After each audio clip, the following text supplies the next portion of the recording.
അപ്പൊ pericyclic reactions എന്ന് പറയുന്നത് ഓക്കെ, പെരിസൈക്ലിക് റിയാക്ഷൻസിൽ നമുക്ക് റിയേജൻസ് ഒന്നുമില്ല, അത് ആദ്യം മനസ്സിലാക്കണം. അപ്പൊ പെരിസൈക്ലിക് റിയാക്ഷൻ എന്ന് പറയുന്നത് ജസ്റ്റ് അതിന്റെ ബേസിക് ആയിട്ടുള്ള കാര്യങ്ങൾ മാത്രമേ നമ്മൾ പറഞ്ഞു പോകുന്നത് തിയറി ആയിട്ട്. ഇവിടെ എന്താണെന്ന് പറഞ്ഞാല് ആക്ച്വലി ഒരു ഒരു കൺസിക്യൂട്ടീവ് ആയിട്ടുള്ള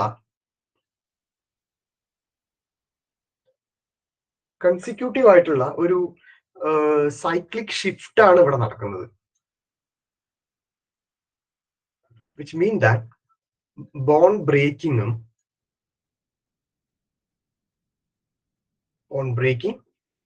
and making takes place simultaneously.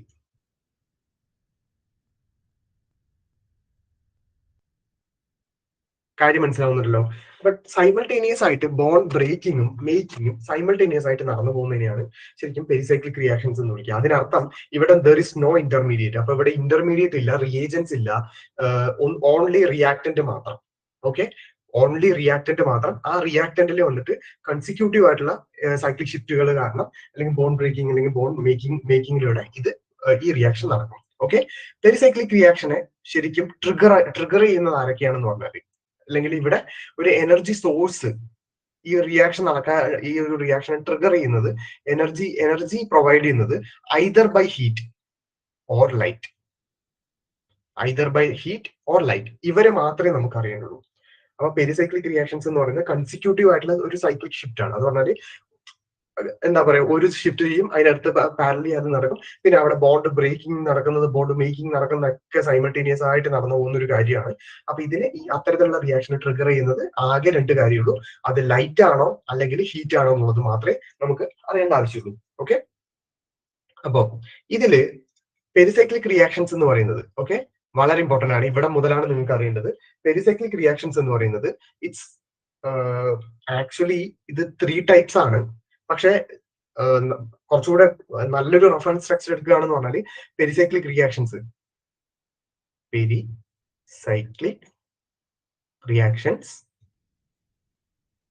R 4 types.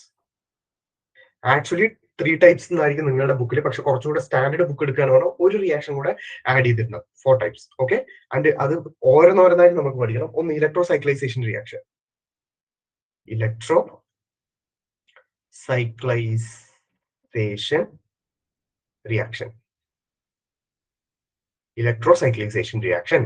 രണ്ട് സൈക്ലോ അഡിഷൻ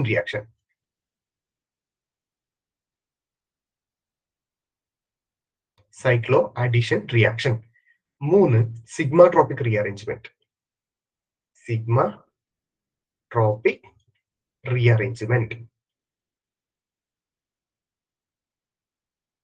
നാല് ഗ്രൂപ്പ് ട്രാൻസ്ഫർ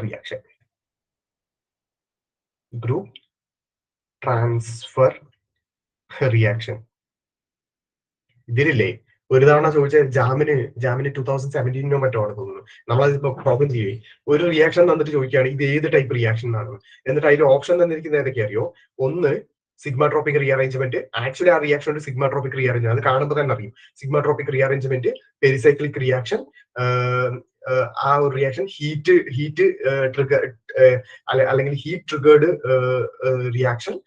നാല് വേറെന്തൊരു സൈക്ലോ അഡിഷൻ റിയാക്ഷൻ. അങ്ങനെ 4 ഓപ്ഷൻ ഉണ്ട്. അതിൽ ആക്ച്വലി സൈക്ലോ അഡിഷൻ റിയാക്ഷൻ വെച്ച് ബാക്കി 3 ആൻസേഴ്സും സെയിം തന്നെയാണ്. അങ്ങനെ ഒരു ഓപ്ഷനുള്ള ഒരു കൈൻഡ് ഓഫ് ആ ഒരു ടൈപ്പിലുള്ള ഒരു പ്രോബ്ലം ചോദിച്ചിട്ടുണ്ട്. അതിനാണ് ഞാൻ പറഞ്ഞത് തിയറി ഇതിന്റെ ഭയങ്കര ഇമ്പോർട്ടന്റ് ആണ്. പെരിസൈക്ലിക് റിയാക്ഷൻസ് 4 ടൈപ്പിലുണ്ട്: electrocyclization reaction, cycloaddition reaction, sigmatropic rearrangement and group transfer reaction. Okay, അപ്പൊ ഇതിൽ നമ്മൾ ഒന്നാമതായിട്ട് പഠിക്കാൻ പോകുന്നതാണ് ഇലക്ട്രോസൈക്ലൈസേഷൻ റിയാക്ഷൻ. എന്താണ്? ശ്രദ്ധിച്ചു പോവാട്ടോ. ഇലക്ട്രോസൈക്ലൈസേഷൻ റിയാക്ഷൻ. ഓക്കെ, ഇലക്ട്രോസൈക്ലൈസേഷൻ റിയാക്ഷന്റെ എക്സാമ്പിൾ ആണ് ഇങ്ങനെ ഒരു കോമ്പൗണ്ട്. ഓക്കെ, ഇങ്ങനെ ഒരു കോമ്പൗണ്ടിനെ നമ്മൾ ലൈറ്റ് അല്ലെങ്കിൽ ഹീറ്റ്, ഓക്കെ, ലൈറ്റ് അല്ലെങ്കിൽ ഹീറ്റ് അത് കൊടുക്കുന്ന സമയത്ത് ഇവിടെ റിയേജൻസ് ഇല്ല എന്ന് പറഞ്ഞു, ഓൺലി റിയാക്ടന്റ്. അപ്പൊ അവിടെ നടക്കുന്ന റിയാക്ഷൻ എന്ന് പറയുന്നത് റിയാക്ടന്റിൽ മാത്രമായിരിക്കും. അപ്പൊ ഇവിടെ എന്താ സംഭവിക്കുക എന്ന് പറഞ്ഞാൽ ബോണ്ട് ഷിഫ്റ്റിംഗ് അല്ലെങ്കിൽ ബോണ്ട് ഫോർമേഷനും ബോണ്ട് ഷിഫ്റ്റിംഗ് ഒക്കെ ഇവിടെ നടക്കും. ഇവിടെ നടക്കുന്ന എന്താണ് പറഞ്ഞാൽ ഈ ബോണ്ട് ഇതിനിടയിൽ വരും, ഇവർക്കിടയിൽ ഈ ബോണ്ട് ഇവിടേക്ക് പോകും. അപ്പൊ നമുക്ക് എന്ത് കിട്ടും? ഇങ്ങനെ ഒരു കോമ്പൗണ്ട് കിട്ടും, ഇങ്ങനെ ഒരു കോമ്പൗണ്ട് കിട്ടും. അപ്പൊ ഇവിടെ ആക്ച്വലി എത്ര ഉണ്ടായിരുന്നു? ആക്ച്വലി ഇവിടെ എന്തായിരുന്നു? ഇവിടെ ആക്ച്വലി 2 പൈ ബോണ്ട് ഉണ്ടായിരുന്നു, ആണല്ലോ, 2 പൈ ബോണ്ട് ഉണ്ടായിരുന്നു. ഇവിടെ എന്തായി? അത് ഒരു പൈ ബോണ്ടും ഒരു സിഗ്മ ബോണ്ടുമായിട്ട് മാറി. isn't it? കാരണം ഇവിടെ ഇപ്പൊ 2 പൈ ബോണ്ട് എന്ന് പറയുന്നത് ഇതൊന്ന് ഇതൊന്ന്. ഇനി സിഗ്മ ബോണ്ട് ഇവിടെ എത്ര ഉണ്ട്? 1 2 3 3 സിഗ്മ ബോണ്ട് ഉണ്ട്. isn't it? ഇവിടെ ആകുമ്പോഴോ ഒരു പൈ ബോണ്ട് എത്ര സിഗ്മ ബോണ്ട് ഉണ്ട്? 1 2 3 4 4 സിഗ്മ ബോണ്ട് ഉണ്ട്. അപ്പോ ആക്ച്വലി ഇവിടെ 2 പൈ ബോണ്ട് ഉള്ളത് ഒരു പൈ ബോണ്ടായി മാറി. അതിനർത്ഥം ഒരു പൈ ബോണ്ട് കുറഞ്ഞു. അതുപോലെ തന്നെ 3 പൈ ബോണ്ട് ഉള്ളത് 3 സിഗ്മ ബോണ്ട് ഉള്ളത് 4 സിഗ്മ ബോണ്ടായി മാറി. വിച്ച് മീൻ ദാറ്റ് ഇവിടെ എന്താ നടന്നിരിക്കുന്നത്? ഒരു പൈ ബോണ്ട് എന്ന് പറയുന്നത് അങ്ങനെ തന്നെ കൗണ്ട് ചെയ്താൽ മതി. അറിയാലോ, ഒരു ഡബിൾ ബോണ്ട് എന്ന് പറഞ്ഞാൽ അതൊരു സിഗ്മ ബോണ്ടും ഒരു പൈ ബോണ്ടും ആണെന്ന് നിങ്ങൾക്ക് അറിയാമെന്ന് വിചാരിക്കുന്നു. അതേപോലെ ട്രിപ്പിൾ ബോണ്ട് വരുന്ന സമയത്ത് അതൊരു സിഗ്മ ബോണ്ടും 2 പൈ ബോണ്ടും ആണെന്ന് അറിയാമെന്ന് വിചാരിക്കുന്നു. ഹൈബ്രിഡൈസേഷൻ ഒക്കെ നിങ്ങൾക്ക് അറിയുന്നതാണ്. സോ ഇവിടുത്തെ കേസിൽ വരുന്ന സമയത്ത് 2 പൈ ബോണ്ട് ഉള്ളത് ഒരു പൈ ബോണ്ടായി മാറി, 3 സിഗ്മ ബോണ്ട് ഉള്ളത് 4 സിഗ്മ ബോണ്ടായിട്ട് കൂടി. അതിനർത്ഥം ഇവിടെ ഒരു പൈ ബോണ്ട് എന്ന് പറയുന്നത് എന്തായിട്ട് കൺവേർട്ട് ചെയ്തിരിക്കുകയാണ്? ഒരു സിഗ്മ ബോണ്ടായിട്ട് കൺവേർട്ട് ചെയ്തിരിക്കുകയാണ്. അപ്പോ ഇലക്ട്രോസൈക്ലൈസേഷൻ റിയാക്ഷനിൽ ഒരു പൈ ബോണ്ട് സിഗ്മ ബോണ്ടായിട്ട് കൺവേർട്ട് ചെയ്തിട്ടുണ്ട്. ഇങ്ങനെ ഒരു സ്റ്റേറ്റ്മെന്റ് നിങ്ങൾക്ക് തരാം. കാരണം ഇങ്ങനെയുള്ള ക്വസ്റ്റ്യൻസ് ആണ് അവർ ചോദിക്കുക. ഓക്കെ, ഇനി അടുത്തൊരു റിയാക്ഷൻ എന്ന് പറയുന്നത്, അല്ലെങ്കിൽ അതിനുള്ള വേറൊരു എക്സാമ്പിൾ എന്ന് പറയുന്നത്, ഓക്കെ, ഹീറ്റ് അല്ലെങ്കിൽ ലൈറ്റ്. ഇവിടെ എന്ത് സംഭവിക്കും? സെയിം സാധനം തന്നെയാണ്. ഇത് ഇങ്ങോട്ട് വരും, ഇത് അടുത്ത ബോണ്ടിലേക്ക് പോകും, ഇത് അടുത്ത ബോണ്ടിലേക്ക് വരും. സോ നമുക്ക് റിയാക്ഷൻ കിട്ടുന്നത് എങ്ങനെയായിരിക്കും? Almost like this. ബോണ്ടുകളുടെ സ്ട്രക്ചർ പോകുന്നൊക്കെ ഒന്ന് നോക്കണേ. ഇനി ഇവിടെ കൗണ്ട് ചെയ്ത് നോക്കി. ഇവിടെ സിഗ്മ പൈ ബോണ്ട് എത്ര ഉണ്ട്? 3 പൈ ബോണ്ട് ഉണ്ട്. സിഗ്മ ബോണ്ട് എത്ര ഉണ്ട്? 1 2 3 4 5 5 സിഗ്മ ബോണ്ട് ഉണ്ട്. ഇനി ഇവിടെയോ? ഇവിടെ 2 പൈ ബോണ്ട് ഉണ്ട്. 2 പൈ ബോണ്ട് ഉണ്ട്. 1 2 3 4 5 6 6 സിഗ്മ ബോണ്ട് ഉണ്ട്. ഇവിടെ നോക്കിയേ, 3 പൈ ബോണ്ട് ഉള്ളത് 2 പൈ ബോണ്ട് ആയി കുറഞ്ഞു. അപ്പൊ അവിടെയുള്ള ആ ബാലൻസ് വന്ന പൈ ബോണ്ട് എന്തായിട്ട് മാറിയിട്ടുണ്ട്? അതെന്ന് പറയുന്നത് 5 സിഗ്മ ബോണ്ട് ഉള്ള 6 സിഗ്മ ബോണ്ട് ആയി മാറി. സോ ആ ഒരു പൈ ബോണ്ട് എന്ന് പറയുന്നത് ഒരു സിഗ്മ ബോണ്ട് ആയിട്ട് ഇവിടെ എന്ത് ചെയ്തു? ഈ ഇലക്ട്രോസൈക്ലൈസേഷൻ റിയാക്ഷൻ നടക്കുന്ന സമയത്ത് അവിടെ മാറി. ഈ ഒരു റിയാക്ഷൻ എന്ന് പറയുന്നത് റിവേഴ്സ് നടക്കാറുണ്ട് കേട്ടോ, അങ്ങോട്ടും ഇങ്ങോട്ടും ഒക്കെ നടക്കാറുണ്ട്. അപ്പൊ ഇതാണ് ഇലക്ട്രോസൈക്ലൈസേഷൻ റിയാക്ഷൻ. കാര്യം മനസ്സിലാവുന്നുണ്ടല്ലോ? ഇലക്ട്രോസൈക്ലൈസേഷൻ റിയാക്ഷൻ എന്ന് പറഞ്ഞാൽ ഇങ്ങനെ ഒരു കോൺജുഗേറ്റഡ് ആയിട്ടുള്ള ഡബിൾ ബോണ്ട് ഉള്ള compound. Okay, compounds having conjugated double bonds. Conjugated double bonds undergo electrocyclization reaction.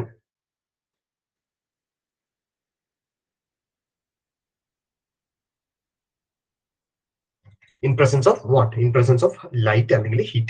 Okay, അപ്പൊ ഈ സിസ്റ്റം, ഈ ഒരു സിസ്റ്റത്തിന് നമ്മൾ പറയുന്ന പേരാണ് 4π സിസ്റ്റം എന്ന്. 4π സിസ്റ്റം അല്ലെങ്കിൽ 4nπ സിസ്റ്റം എന്ന് വിളിക്കും നമ്മൾ ഇതിനെ. 4nπ system. കാരണം എന്നിന്റെ വാല്യൂ എന്ന് പറയുന്നത് എന്താവാം? എന്നിന്റെ വാല്യൂ എന്ന് പറയുന്നത് 1 ആവാം, 2 ആവാം, 3 ആവാം, 4 ആവാം. Okay, n is equal to 1 2 3 4 etcetera. കാരണം 4nπ സിസ്റ്റം എന്ന് പറയുന്നത്, കാരണം ഇതിൽ എത്ര പൈ ഇലക്ട്രോൺസ് ഉണ്ട്? 4 പൈ ഇലക്ട്രോൺസ് ഉണ്ട്. ഇവിടെ ആണെങ്കിലോ, ഇവിടെ എന്ന് പറയുന്നത് 6 പൈ ഇലക്ട്രോൺസ് ആണ്. 6 പൈ ഇലക്ട്രോൺസ് വരുന്ന സമയത്ത് ഇതിന് നമ്മൾ 4n+2 പൈ സിസ്റ്റം എന്ന് വിളിക്കും. ഈ 4n+2ഉം 4n സിസ്റ്റവും നിങ്ങൾ അരോമാറ്റിസിറ്റിയിൽ പഠിച്ചിട്ടുണ്ടാവണം എന്ന് വിചാരിക്കുന്നു. ഈ ഹക്കൽസ് റൂളും ആൻഡ് അരോമാറ്റിസിറ്റിയും ആന്റി അരോമാറ്റിസിറ്റി എന്ന് പറയാം. അപ്പൊ 4n സിസ്റ്റവും 4n+2 സിസ്റ്റവും. അപ്പൊ ഈ 4n സിസ്റ്റത്തിൽ എന്ത് സംഭവിക്കും? 4n+2 സിസ്റ്റത്തിൽ എന്ത് സംഭവിക്കും എന്നുള്ളതാണ് നമ്മളിവിടെ എഴുതിയത്. അപ്പൊ ഒരു സിസ്റ്റത്തിൽ കോൺജുഗേറ്റഡ് ഡബിൾ ബോണ്ട്സ് ഉണ്ടെങ്കിൽ അവര് ലൈറ്റിന്റെയോ ഹീറ്റിന്റെയോ പ്രസൻസ് എന്ത് ചെയ്യും? അവിടെ ബോണ്ടിന് ഷിഫ്റ്റ്, കൺസിക്യൂട്ടീവ് ആയിട്ടുള്ള ഒരു ഷിഫ്റ്റ് നടന്നിട്ട് അവിടെ ഒരു ക്ലോസ്ഡ് സ്ട്രക്ചർ ഫോം ചെയ്യും. ആ ക്ലോസ്ഡ് സ്ട്രക്ചർ ഫോം ചെയ്യുന്ന സമയത്ത് ഒരു പൈ ബോണ്ട് എന്തായിട്ട് മാറുകയാണ്? ഒരു സിഗ്മ ബോണ്ട് ആയിട്ട് കൺവേർട്ട് ചെയ്യുന്നു. ഓക്കെ, ഇതാണ് നമ്മുടെ ഇലക്ട്രോസൈക്ലൈസേഷൻ റിയാക്ഷൻ. ഓക്കെ, ഇനി ഇതിന്റെ എക്സ്പ്ലനേഷൻ ആണ് കേട്ടോ. ഇതിന്റെ എക്സ്പ്ലനേഷൻ എന്ന് പറയുന്നത് മോളിക്കുലർ ഓർബിറ്റൽ തിയറി വെച്ചിട്ടാണ്. മോളിക്കുലർ ഓർബിറ്റൽ തിയറി വെച്ചിട്ടാണ് ഇതിന്റെ എക്സ്പ്ലനേഷൻ തന്നിരിക്കുന്നത്. ആ മോളിക്കുലർ ഓർബിറ്റൽ തിയറിയിൽ നിങ്ങൾ അറിയേണ്ട ഒരു സംഭവം എന്താണെന്ന് പറഞ്ഞാൽ, ഫോർ എക്സാമ്പിൾ ഇപ്പൊ നമ്മൾ എടുക്കുന്നത് ഫോറിൻ സിസ്റ്റം ആണെന്നിരിക്കട്ടെ. Foreign pi system. Foreign pi system എന്ന് പറയുമ്പോൾ അതിൽ ഏറ്റവും ചെറിയ ആളെന്ന് പറയുന്ന ആരാണ്? ഇയാളാണ്. ഇയാളാണ് സ്മോളസ്റ്റ് വൺ, ഇസിന്റ് ഇറ്റ്? കാരണം ബാക്കിയുള്ളത് ഫോറിൻ പോയിട്ട് 8 ഒക്കെ ആകുമ്പോൾ അത് വലിയ വലിയ ആൾക്കാരാണ്, അതുകൊണ്ട് വലിയ ചെയിൻസ് ഉള്ളതാണ്. അപ്പൊ നമ്മൾ ഇതിൽ പഠിക്കാൻ പോകുന്നത് ഫോറിൻ സിസ്റ്റം, ഫോറിൻ പൈ സിസ്റ്റത്തിന്റെയാണ്. അപ്പൊ ഫോറിൻ സിസ്റ്റത്തിന്റെ ഫോറിൻ സിസ്റ്റത്തിൽ മിനിമം എത്ര കാർബൺ ഉണ്ട്? ആക്ച്വലി മിനിമം ഇതിൽ എത്ര കാർബൺ ഉണ്ട്? 1 2 3 4. അപ്പൊ 4 കാർബൺ ആറ്റംസ് ഉണ്ട്. അപ്പൊ 4 കാർബൺ ആറ്റംസ് ഉള്ളത് കാരണം നമ്മൾ വരയ്ക്കുന്ന സമയത്ത് ഇങ്ങനെയാണ് വരയ്ക്കുക. 1 2 3 4. ആക്ച്വലി 4 കാർബൺ ആറ്റംസ് ആണ് കേട്ടോ. അതുകൊണ്ടാണ് നമ്മൾ ഈ സ്ട്രക്ചർ തന്നെ വരച്ചിരിക്കുന്നത്. ഇനി എന്തുകൊണ്ടാണ് ഇതിനെ 4 എണ്ണം വരച്ചിരിക്കുന്നത് എന്ന് ചോദിച്ചാൽ, ഇവിടെ 4 പൈ ഇലക്ട്രോൺസ് ഉള്ളത് കാരണം നമ്മൾ 4 എണ്ണം വരയ്ക്കണം. ഓക്കെ. ഇനി 6 പൈ ഇലക്ട്രോൺസ് വരികയാണെന്ന് പറഞ്ഞാൽ 6 എണ്ണം വരയ്ക്കേണ്ടി വരും ഇതുപോലെ. ഓക്കെ. അപ്പൊ ശ്രദ്ധിക്കേണ്ടത് ഇതാണ്, മോളിക്കുലർ ഓർബിറ്റൽ തിയറി വെച്ചിട്ട് ഇതിന്റെ എക്സ്പ്ലനേഷൻ എങ്ങനെയാണ് വരുന്നത് എന്നുള്ളതാണ് നമ്മൾ നോക്കാൻ പോകുന്നത്. നിങ്ങൾ പഠിച്ചിട്ടുണ്ടെങ്കിൽ അത് ജസ്റ്റ് ഇവിടെ യൂസ് ചെയ്യുക, അല്ല എങ്കിൽ കുറച്ചുകൂടെ ഡീറ്റെയിൽ ആയിട്ട് പഠിക്കും. കാരണം ഇതിൽ നിന്നൊക്കെ കുഞ്ഞു കുഞ്ഞു കുഞ്ഞു കുഞ്ഞു ക്വസ്റ്റ്യൻസ് നിങ്ങൾക്ക് കിട്ടും. അതെല്ലാം ചെയ്യാം, ഈ കോൺസെപ്റ്റ് അറിഞ്ഞ എല്ലാം ചെയ്യാൻ പറ്റുന്നതാണ്. ഓക്കെ. അതുകൊണ്ടാണ് ഞാൻ ഇത്ര ഡീറ്റെയിൽ ആയിട്ട് പോകുന്നത്. ഫോറിൻ പൈ സിസ്റ്റത്തിലാണ് എടുക്കുന്നത്. ഫോറിൻ പൈ സിസ്റ്റത്തിൽ സ്മോളസ്റ്റ് ആയിട്ടുള്ള ആളെന്ന് പറയുന്നത് ആരാണ്? അത് നമ്മളുടെ ഈ 4 കാർബൺ ആറ്റം ഉള്ള, ഐ മീൻ 4 കാർബൺ ആറ്റം ഉള്ള 2 കോൺജുഗേറ്റഡ് ഡബിൾ ബോൺസ് ഉള്ള ആളാണ്. അപ്പൊ 4 കാർബൺ ആറ്റം ഉള്ളത് കാരണം നമ്മുടെ സ്ട്രക്ചർ എന്ന് പറയുന്നത് ഓൾമോസ്റ്റ് ഇതുപോലെ ആയിരിക്കും. ഇങ്ങനെ ഇങ്ങനെ ഇങ്ങനെ ഇങ്ങനെ ആയിരിക്കും. ഇനി ഇത് നമ്മൾ 4 എണ്ണം വരയ്ക്കുന്നു. ഈ 4 എണ്ണത്തിന് നമ്മൾ വരയ്ക്കാൻ പോകുന്നത് എങ്ങനെയാണെന്ന് പറഞ്ഞാൽ, നെയിം കൊടുക്കുന്നത് താഴെ മുതൽ Psi1, Psi2, Psi3 and Psi4. Psi1, Psi2, Psi3, Psi4. ഈ Psi എന്ന് പറയുന്നത്, ഓക്കെ, അത് ഞാൻ ഇവിടെ മെൻഷൻ ചെയ്യുന്നുണ്ട്. ഈ Psi എന്ന് പറയുന്നത് it's A wave function. Wave function എന്നുള്ളത് നിങ്ങൾ ക്വാണ്ടം മെക്കാനിക്സിൽ നിങ്ങൾ പഠിച്ചിട്ടുണ്ടാവും എന്ന് വിചാരിക്കുന്നു. Psi എന്ന് പറയുന്നത് ആക്ച്വലി അതിന്റെ വേവ് ഫംഗ്ഷൻ ആണ്. കാരണം മോളിക്കുലർ ഓർബിറ്റൽ തിയറി എന്ന് പറയുന്നത് കുറച്ച് മോർ ടുവേർഡ്സ് ക്വാണ്ടം മെക്കാനിക്സ് ആണ്. അപ്പൊ അതുകൊണ്ട് ഈ ക്വാണ്ടം മെക്കാനിക്സിന്റെ ഉള്ളത് കാരണം നമ്മൾ ഇതിന്റെ എക്സ്പ്ലനേഷൻ Psi1, Psi2, Psi3 എന്ന് പറഞ്ഞിട്ടാണ് നമ്മൾ വരയ്ക്കുന്നത്. ഇനി ഈ മോളിക്കുലർ ഓർബിറ്റൽസ് വരയ്ക്കുന്ന സമയത്ത് നിങ്ങൾ ശ്രദ്ധിക്കേണ്ട ഒരു കാര്യം എന്താ അറിയോ? ഓക്കെ. ഇതിന്റെ ലോബുകളാണ് നമുക്ക് വേണ്ടത്. ഓക്കെ. ഈ കാർബണിൽ ശരിക്കും ഒരു അൺഹൈബ്രിഡൈസ്ഡ് ആയിട്ടുള്ള ഒരു പി ഓർബിറ്റലോ ഇല്ലെങ്കിൽ അതിന്റെ ഹൈബ്രിഡൈസ്ഡ് ആയിട്ടുള്ള ലോബുകൾ വരുന്ന സമയത്ത് ഈ അറ്റത്തിലുള്ള ലോബുകൾ മാത്രം നോക്കുക. ഓക്കെ. അപ്പൊ എല്ലാത്തിലും അറ്റത്ത് എന്ത് ചെയ്യണം? ഇതുപോലെ ലോബുകൾ വരയ്ക്കണം. ഓക്കെ. അറ്റത്തില് എപ്പോഴും ലോബുകൾ വരയ്ക്കണം. ഇനി ഈ അറ്റത്തിന്റെ ലോബുകളിൽ നമ്മൾ വേവ് ഐ മീൻ ചാർജ് പ്ലസും മൈനസ് ഇടും. അത് ശ്രദ്ധിക്കുക കേട്ടോ. ഓക്കെ. പ്ലസും മൈനസ് ഇടുന്നത് ഇങ്ങനെയാണ്. നമ്മളുടെ ലെഫ്റ്റ് സൈഡിൽ എല്ലാം മുകളിൽ പ്ലസും താഴെ മൈനസും. Okay. Plus minus plus minus plus minus. Okay. നമ്മൾ ഒരു സൈഡിൽ നമ്മൾ എന്ത് ചെയ്തു? എല്ലാം പ്ലസും മൈനസും. ഇനി ഇതെന്താണ് ഈ പ്ലസും മൈനസും എന്ന് ചോദിച്ചാൽ, അത് ആ ഓർബിറ്റൽ നമ്മളിപ്പോ ഫോർ എക്സാമ്പിൾ ഒരു പി ഓർബിറ്റൽ വരയ്ക്കുന്ന സമയത്ത് പി ഓർബിറ്റൽ എന്ന് പറയുന്നത് ഇപ്പൊ പി സെഡ് എന്ന് പറയുന്നത് ആക്ച്വലി ഒരു ഓർബിറ്റലാണ്. ആ പി സെഡ് എന്ന് പറയുന്ന ഓർബിറ്റലിൽ വന്നിട്ട് ശരിക്കും ഒരു ഡംബൽ ഷേപ്പാണ്. അതറിയാലോ. അപ്പൊ ഒരു അപ്പർ ലോബ് ഉണ്ട്, ഒരു ലോവർ ലോബ് ഉണ്ട്. അപ്പർ ലോബിന് നമ്മൾ ശരിക്കും പ്ലസും ലോവർ ലോബിന് നമ്മൾ മൈനസ് എന്ന് പറയാം. ആക്ച്വലി അത് ആ ഓർബിറ്റലിന്റെ മുകളിലുള്ള ചാർജ് അല്ല. ഓക്കെ. അത് മനസ്സിലാക്കണേ. This is not a charge. ഇത് ഇൻഡിക്കേറ്റ് ചെയ്യുന്നത്, പ്ലസ് ചാർജ് ഇൻഡിക്കേറ്റ് ചെയ്യുന്നത് എന്താണ് പറഞ്ഞാൽ, it's a sign of wave function. ഇതൊക്കെ അറിയണേ. It's a sign of wave function. കാരണം ഈ പി ഓർബിറ്റലിന്റെ ഇപ്പോ ഫംഗ്ഷൻ Psi എന്ന് പറയുന്നത് ആക്ച്വലി ഒരു sine pi X N pi X ആണെന്നിരിക്കട്ടെ. സൈൻ എൻ പൈ എക്സ് ആണെന്ന് പറഞ്ഞാൽ ഈ ഭാഗത്ത് ആ വേവ് ഫംഗ്ഷൻ എന്ന് പറയുന്നത്, ഓക്കെ, Psi എന്ന് പറയുന്നത് പ്ലസ് സൈൻ എൻ പൈ എക്സും, ഈ ഭാഗത്ത് എന്ന് പറയുന്നത് Psi എന്ന് പറയുന്നത് it's minus sine n pi എക്സും ആയിരിക്കും. അപ്പൊ ഈ വേവ് ഫംഗ്ഷന്റെ സൈൻ ആണ് ഈ പ്ലസും മൈനസും എന്ന് പറയുന്നത്. അപ്പോൾ ഈ പ്ലസും മൈനസും ചാർജ് ആണ്. അതുകൊണ്ട് അതെന്തുകൊണ്ടാണ് പ്ലസും മൈനസും അടുത്ത് വരുന്ന സമയത്ത് ഇത് അട്രാക്ട് ചെയ്യാത്തതൊന്നും ചോദിക്കരുത് കേട്ടോ. അത് ശരിക്കും ബുൾഷിറ്റ് ആണ്. ഇതെന്ന് പറയുന്നത് വേവ് ഫംഗ്ഷന്റെ ചാർജ് ആണ്. സോറി, ചാർജ് എന്ന് തന്നെ യൂസ് ചെയ്യാൻ പറ്റില്ല, വേവ് ഫംഗ്ഷന്റെ സൈൻ ആണ്. ഓക്കെ. ഇനി ഇതിന്റെ നേരെ ഓപ്പോസിറ്റ് ഉള്ള സാധനത്തിന് വരയ്ക്കേണ്ടത് എന്നറിയോ? ആദ്യത്തേതിന് നമ്മൾ പ്ലസും മൈനസും കൊടുക്കും, അടുത്തതിന് വന്നിട്ട് മൈനസും പ്ലസും ആയിരിക്കും, അതിനടുത്തത് വന്നിട്ട് പ്ലസും മൈനസും, അതിനടുത്ത് വന്നിട്ട് മൈനസും പ്ലസും. അപ്പൊ plus minus minus plus plus minus minus plus plus minus minus plus, ഇങ്ങനെയാണ് ഈ ലോബുകൾ എൻഡിലേക്കുള്ളത് ചേർന്ന് പോവാം. ഓക്കെ. അപ്പൊ ഇതുവരെയുള്ളത് ക്ലിയർ ആയിട്ട് വരയ്ക്കാൻ പഠിച്ചു എന്ന് വിചാരിക്കുന്നു. ഇതുവരെ ക്ലിയർ ആണല്ലോ ഗൈസ്? എന്ന് പറഞ്ഞാൽ എന്താണെന്ന് പഠിച്ചു. വളരെ ഇമ്പോർട്ടന്റ് ആട്ടോ. ഇതിന്റെ തിയറി ഒക്കെ ഉണ്ടല്ലോ, വളരെ സിമ്പിൾ ആണ്. നിങ്ങൾക്ക് ക്വസ്റ്റ്യൻ കാണുമ്പോൾ തന്നെ നിങ്ങൾക്ക് ആൻസർ ചെയ്യാൻ പറ്റുന്ന ഒരു സംഭവമാണ്. അപ്പൊ നിങ്ങൾ ആ ഒരു സംഭവം വിടരുത് എന്ന് പറഞ്ഞിട്ടാണ് ഞാൻ ഇത്ര തിയറി എക്സ്പ്ലെയിൻ ചെയ്തു പോകുന്നത്. ആക്ച്വലി ഇതിന്റെ ഒന്നും ആവശ്യമില്ല. ഇൻ കേസ് സപ്പോസ് വന്ന് ചോദിച്ചു കഴിഞ്ഞാൽ നിങ്ങൾക്ക് അവിടെ ആൻസർ ചെയ്യാൻ പറ്റുന്ന ഭാഗങ്ങളാണിത്. അപ്പോൾ നമ്മൾ ഇപ്പൊ എടുത്തിരിക്കുന്നത് 4n5 സിസ്റ്റം ആണ്. അപ്പൊ നിങ്ങൾക്ക് 4n5 സിസ്റ്റം ഏത് സിസ്റ്റം വന്നാലും ഇങ്ങനെ വേണം നമുക്ക് വരച്ചെടുക്കാൻ. ഓക്കെ. ഇനി ഇതിന്റെ സൈ1ഉം സൈ2 സൈ3യും സൈ4ന്റെയും എനർജി എന്ന് പറയുന്നത് മുകളിലോട്ട് പോകുന്തോറും കൂടി വരും. നിങ്ങൾക്ക് ഇനി ഇതിൽ നിന്ന് എക്സ്പെക്ട് ചെയ്യാൻ പറ്റുന്ന എന്താണ് പറഞ്ഞാൽ എനർജിയുടെ ഓർഡർ എന്ന് പറയുന്നത് ആർക്കാണ്? സൈ4 ആണ് കൂടുതൽ, സൈ3, ദെൻ സൈ2 ആൻഡ് സൈ1. ഇതും ചോദിക്കാൻ ചാൻസ് ഉണ്ട്. കാരണം ഇതിൽ ഏറ്റവും കൂടുതൽ എനർജി ഉള്ള സൈ4നാണ്. ചോദിക്കാൻ പറ്റും. അത് വളരെ ഇമ്പോർട്ടന്റ് ആയിട്ടുള്ള സാധനമാണ്. ഇതിൽ നിന്ന് ഈ ഹോമോലൂമ ഗ്യാപ്പ് ഒക്കെ വരുന്നത് ഇതിൽ നിന്നാണ്. സൈ4നാണ് ഏറ്റവും കൂടുതൽ എനർജി. അപ്പൊ സൈ4ന്റെ എൻഡിലുള്ള ലോബുകൾ എങ്ങനെയാണെന്നുള്ളത് അറിയാലോ? പ്ലസും മൈനസും മൈനസും പ്ലസും. അത് നിങ്ങൾ ഏകദേശം ഒന്ന് ആലോചിച്ച് വെക്കുക കേട്ടോ. പ്രോബ്ലം വരുമ്പോൾ നമുക്ക് കുറച്ചുകൂടി സിമ്പിൾ ആയിട്ടുള്ള കുറച്ച് സാധനങ്ങൾ മാത്രം നിങ്ങൾക്ക് പഠിച്ചാൽ മതിയോ. പക്ഷേ തിയറി ചോദിച്ചു കഴിഞ്ഞാൽ ഇതാണ്. ഓക്കെ. ഇനി അടുത്തത് നിങ്ങൾക്ക് ഇതിൽ നിന്നും ചോദിക്കാൻ വരും. ഇത് ആക്ച്വലി എല്ലാം ക്വാണ്ടം മെക്കാനിക്സും ഫിസിക്കലും ആണ്. ബട്ട് ഇതിൽ നിന്നും വരുന്നതുകൊണ്ട് ഞാനൊന്ന് മെൻഷൻ ചെയ്തു. Number of notes. Number of notes. ഈ നോട്ട്സ് എന്ന് പറയുന്നത് എന്താ അറിയോ? നോട്ട്സ് എന്ന് പറഞ്ഞാല് നിങ്ങൾക്ക് അറിയുന്നതായിരിക്കും. ഇലക്ട്രോൺ ഡെൻസിറ്റി 0 ആയിട്ടുള്ള ആ സ്പേസിനെയാണ് പറയുന്നത്. Space having electron density 0. അത് പറഞ്ഞാൽ അവിടെ ഇലക്ട്രോൺ ഡെൻസിറ്റി ഉണ്ടാവില്ല. അതിനെയാണ് നമ്മൾ ശരിക്കും പറഞ്ഞാൽ അങ്ങനെയുള്ള എത്ര സ്പേസുകൾ ഉണ്ട് എന്നുള്ളതാണ് നമ്പർ ഓഫ് നോട്ട്സ് എന്ന് പറയുന്നത്. ഈ നമ്പർ ഓഫ് നോട്ട്സ് കാണാനുള്ള ഇക്വേഷൻ എന്ന് പറയുന്നത് that is equal to n-1. എന്താണ്? n-1. അപ്പൊ നമ്പർ ഓഫ് നോട്ട്സ് എന്ന് പറയുന്നത് എന്താണ്? ദാറ്റ് ഈസ് ഈക്വൽ ടു, അപ്പൊ നമ്പർ ഓഫ് നോട്ട്സ് എന്ന് പറയുന്നത് ആ space having electron density 0 electron density. അവിടെ ഇലക്ട്രോൺ ഡെൻസിറ്റി കാണാൻ ഇതിരിക്കാനുള്ള ആ ഒരു സ്പേസിനെയാണ് ആക്ച്വലി എന്തെന്ന് വിളിക്കുന്നത്? ഇലക്ട്രോൺ ഡെൻസിറ്റി എന്ന് വിളിക്കുന്നത്. ഓക്കെ. അപ്പോ നമ്പർ ഓഫ് നോട്ട്സ് എന്ന് പറയുന്നത് എന്താണ്? Nodes is equal to n-1. ഇതിൽ n എന്ന് പറയുന്നത് എന്താ അറിയോ? n എന്ന് പറയുന്നത് ആക്ച്വലി 1 ആവാം, 2 ആവാം, 3 ആവാം, 4 ആവാം, എക്സെട്ര. ഓക്കെ. അത് നോട്ട്സ് ഞാൻ കാൽക്കുലേറ്റ് ചെയ്തത് ഞാൻ പറയാം. ഓക്കെ. അപ്പോ ഇനിയാണ് നമ്മളുടെ കളി തുടങ്ങാൻ പോകുന്നത് കേട്ടോ. അപ്പൊ ശ്രദ്ധിക്കുക ഇനി മുതൽ. 1 2 3 4. അപ്പോ ദിസ് ഈസ് കോൾഡ് സൈ1, സോറി സൈ4, സൈ2, സോറി സൈ3, സൈ2, സൈ1. നിങ്ങൾ എഴുതുമ്പോൾ മുകളിൽ എഴുതി പോവാട്ടെ. സൈ1, സൈ2, സൈ3, സൈ4. അപ്പൊ എഴുതുന്ന സമയത്തൊക്കെ ശ്രദ്ധിക്കുക. ലോബുകളുടെ ഒക്കെ പോസിറ്റീവ് മൈനസ് എന്ന് പറയുന്നത് വളരെ ഇമ്പോർട്ടന്റ് ആണ്. ആ ലോബുകൾ നമ്മൾ ആദ്യം വരയ്ക്കുന്നു. ഓക്കെ. ലോബുകൾ ആദ്യം വരയ്ക്കുന്നു. ആ ലോബുകളിൽ നമ്മൾ ചാർജ് കൊടുക്കുന്നത് എങ്ങനെയാണ്? ചാർജ് അല്ല, സൈൻ കൊടുക്കുന്നത് എല്ലാം plus minus plus minus plus minus plus minus. Okay.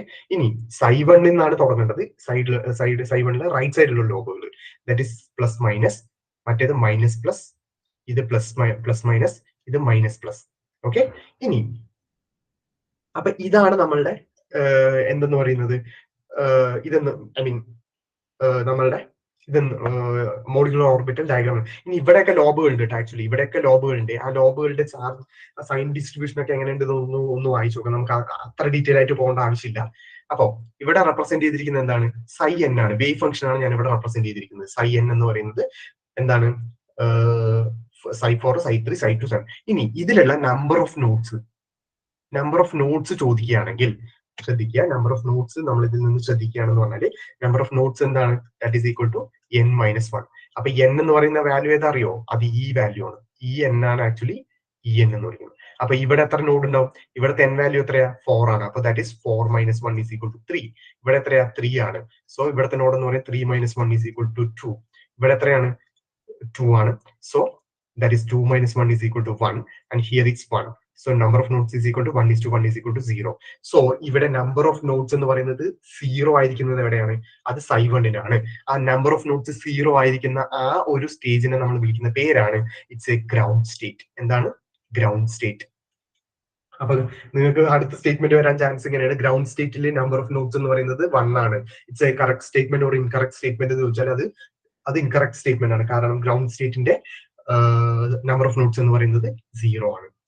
Number of notes, അപ്പൊ നമ്പർ ഓഫ് നോട്ട്സ് എങ്ങനെയാണെന്നുള്ളത് കാൽക്കുലേറ്റ് ചെയ്യാം. ഓക്കെ, ഇനി അപ്പൊ നമുക്ക് ഈ ഒരു സാധനങ്ങളൊക്കെ നമുക്ക് ക്ലിയർ ആണെന്ന് വിചാരിക്കുന്നു. അപ്പൊ ഇനി ഞാൻ ലോബുകൾ വരയ്ക്കില്ല, ഞാൻ ഇനി സൈ1 സൈ2 സൈ3 സൈ4 എന്ന് മാത്രമേ ഞാൻ എഴുതുള്ളൂ കേട്ടോ. അപ്പൊ നമുക്ക് ആക്ച്വലി എത്ര പേരുണ്ട്? സൈ4 ഉണ്ട്, സൈ3 ഉണ്ട്, സൈ2 ഉണ്ട്, സൈ1 ഉണ്ട്. ഇതൊക്കെ ഓരോ എനർജി സ്റ്റേറ്റുകളാണ്. ഇതാണ് നമ്മുടെ ഗ്രൗണ്ട് സ്റ്റേറ്റ്. ബാക്കിയെല്ലാം എന്താണ്? ബാക്കിയെല്ലാം മുകളിലുള്ള എല്ലാം എക്സൈറ്റഡ് സ്റ്റേറ്റുകളാണ്. ഓക്കെ, എക്സൈറ്റഡ് സ്റ്റേറ്റുകളാണ്. ഇനി രസം എന്താണെന്ന് പറഞ്ഞാൽ നമ്മളുടെ സിസ്റ്റം ഏതാണ്? നമ്മുടെ സിസ്റ്റം എന്ന് പറയുന്നത് ഇയാളാണ്. നമ്മുടെ 4n pi സിസ്റ്റത്തിന്റെ ഏറ്റവും സിംപ്ലസ്റ്റ് ആയിട്ടുള്ള മോളിക്യൂൾ എന്ന് പറയുന്നത്. ഇയാളില് ശരിക്കും 4 പൈ ഇലക്ട്രോൺസ് ആണ് ഉള്ളത്. കാരണം ഇവിടെ 2 പൈ ഇലക്ട്രോൺസ് ഉണ്ട്, ഇവിടെ 2 pi electrons, total 4 pi electrons ആണ്. സോ ടോട്ടൽ 4 പൈ ഇലക്ട്രോൺസ് ആയതുകൊണ്ട് ഇവിടെ ഇലക്ട്രോൺ ഡിസ്ട്രിബ്യൂഷൻ നടക്കുന്ന ഇങ്ങനെയായിരിക്കും. ആദ്യം 2 ഇവിടെ ഫില്ല് ചെയ്യും, അടുത്ത 2 ഇവിടെ ഫില്ല് ചെയ്യും. ഓക്കെ, അപ്പോ ഏറ്റവും അവസാനത്തെ ഇലക്ട്രോൺ ഫില്ല് ചെയ്തിരിക്കുന്ന എവിടെയാണ്? അത് സൈ2ലാണ്. അപ്പൊ സൈ2 എന്ന് പറയുന്നത്, ഓക്കെ, വളരെ ഇമ്പോർട്ടന്റ് ആണ്. സൈ2 എന്ന് പറയുന്നത് ഈ മോളിക്യൂളിന്റെ ഹോമോ ആണ്. ഇയാളുടെ തൊട്ട് മുകളിലുള്ള അടുത്ത സ്റ്റേജ് എന്ന് പറയുന്നത് സൈ3 എന്ന് പറയുന്നത് അതിന്റെ ലൂമോ ആണ്. എന്താണ്? Homo, LUMO. അപ്പൊ ഹോമോ എന്ന് പറഞ്ഞാല് highest occupied molecular orbital. LUMO എന്ന് പറഞ്ഞാല് ലോവസ്റ്റ് അൺഒക്യുപ്പൈഡ് മോളിക്കുലർ ഓർബിറ്റൽ. അപ്പോ കാര്യം മനസ്സിലാവുന്നുണ്ടല്ലോ. അപ്പൊ ഈ സ്റ്റേജ് സാധാരണ ഹീറ്റ് കൊടുക്കുന്ന സമയത്താണ് ഇവിടെ ഉണ്ടാവുക. ഓക്കെ, ഹീറ്റ് കൊടുക്കുമ്പോൾ ഇല്ലെങ്കിൽ സാധാരണ വെക്കുമ്പോഴാണെങ്കിലും, സാധാരണ നമ്മൾ ആ സിസ്റ്റത്തിന് എടുക്കുക എന്ന് പറഞ്ഞാൽ അതിന് മീനിങ് എന്താ? അത് ആക്ച്വലി റൂം ടെമ്പറേച്ചറിലിരിക്കുക. അപ്പൊ അവിടെ ഒരു കൈൻഡ് ഓഫ് ടെമ്പറേച്ചർ എന്ന് പറയുന്ന സാധനം ഉണ്ട്. ടെമ്പറേച്ചർ എന്ന് പറഞ്ഞൊരു സാധനം ഉണ്ട്. അപ്പൊ നമ്മൾ ടെമ്പറേച്ചറിലേക്കാണ് ഈ സിസ്റ്റത്തിനെ കൊടുക്കുന്നത് എന്ന് പറഞ്ഞാൽ അവിടുത്തെ ഹോമോ ഏതാണ്? ഹോമോ എന്ന് പറയുന്നത് സൈ2ഉം ലൂമോ എന്ന് പറയുന്നത് സൈ3യും ആണ്. ആ ഒരു ലോജിക്ക് നിങ്ങൾക്ക് കിട്ടുന്നുണ്ടാവും വിചാരിക്കുന്നു.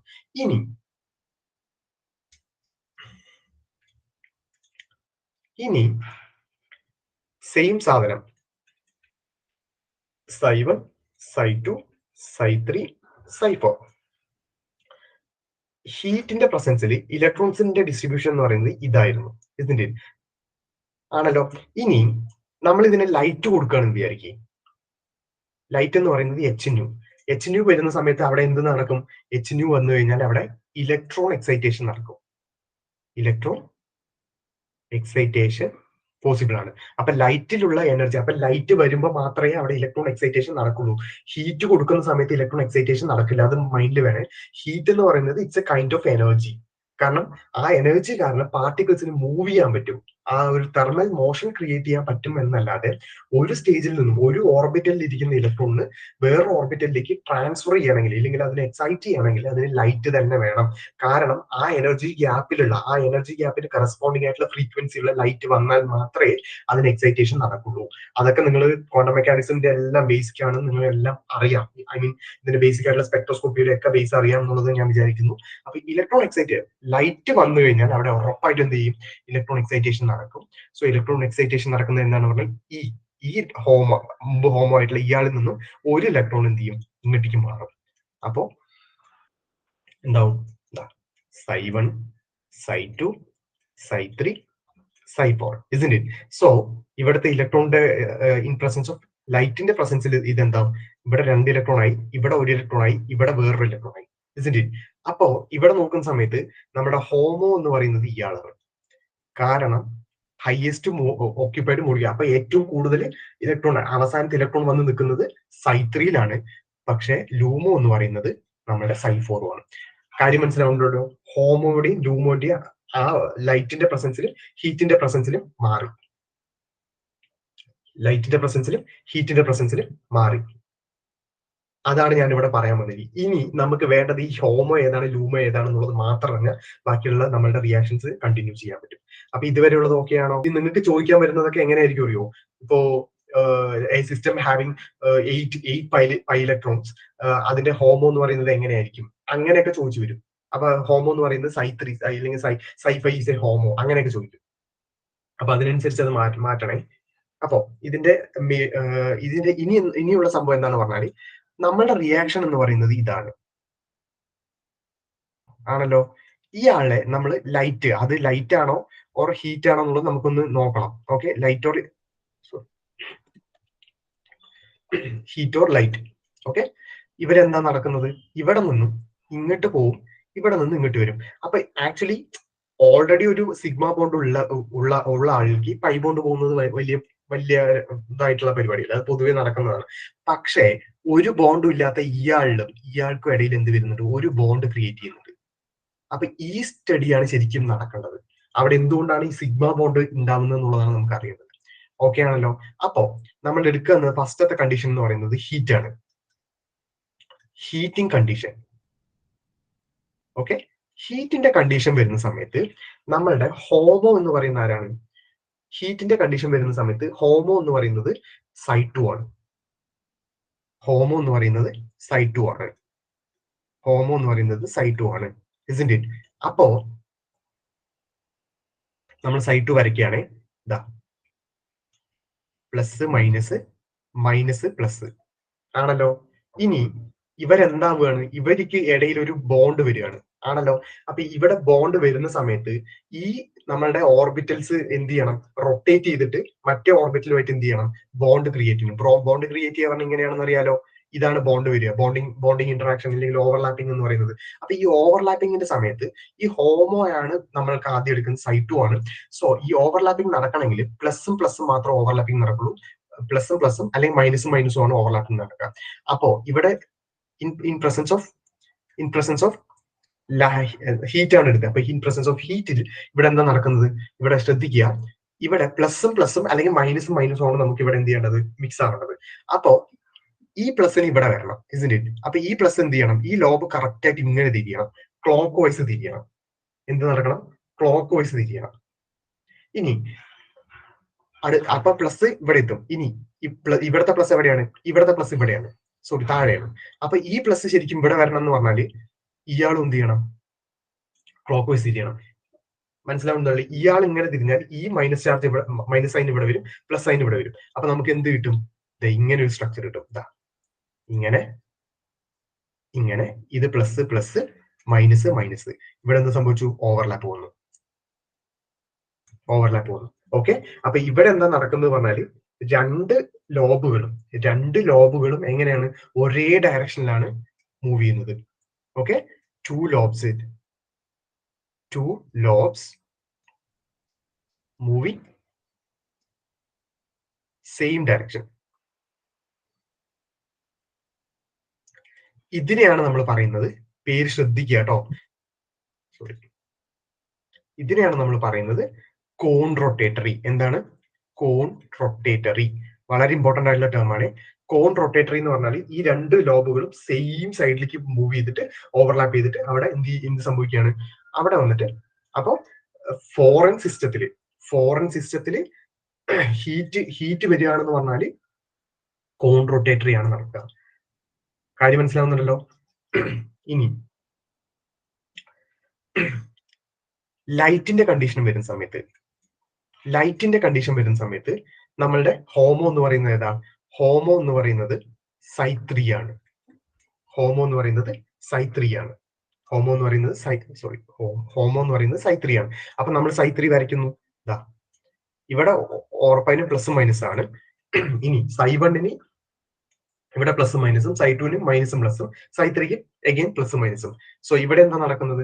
അപ്പൊ ഇവര് രണ്ടുപേർക്ക് ഓവർലാപ്പ് ചെയ്യണമെങ്കിൽ ഇയാള് ഇങ്ങോട്ടും വരണം, അതുപോലെ തന്നെ ഇയാൾ ഇങ്ങോട്ടും വരണം. അതിനർത്ഥം ഒരു ലോബ് ക്ലോക്ക് വൈസും മറ്റേ ആള് ആന്റി ക്ലോക്ക് വൈസും. എന്നാൽ മാത്രമേ എന്ത് നടക്കുള്ളൂ? ഇവിടെ ഇങ്ങനെ ഒരു ഓവർലാപ്പിംഗ് നടക്കുള്ളൂ. പ്ലസ് മൈനസ് മൈനസ് ആണല്ലോ.